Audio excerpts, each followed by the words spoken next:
తాము దిగులు పడి ఇతరులను దిగులు పెట్టడం, తాము కృంగిపోయి ఇతరులను కృంగదీయటం, తాము కలత చెంది ఇతరులను కలత పెట్టడం, తాము నిరాశలోకి వెళ్ళిపోయి ఇతరులను కూడా నిరాశలోనికి దిగజార్చటం.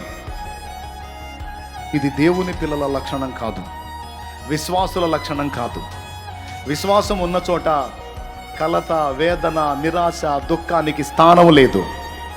విశ్వాసం ఉన్న చోట కలత, వేదన, దుఃఖం, నిరాశ అనే వాటికి స్థానం లేదు. అవంటూ మనలో ఉన్నాయి అంటే, మనకు ఎదురవుతున్నాయి అంటే, మనలో విశ్వాసం చాలా దిగజారిన స్థితిలో ఉంది అని అర్థం. Praise the Lord. సోదరా, నువ్వు విశ్వాసం గలవాడివేనా? అట్లయితే నీ కుటుంబం మొత్తం కలత చెందినా నువ్వు చక్కని చిరునవ్వుతో వాళ్ళందరినీ ధైర్యపరుస్తావు.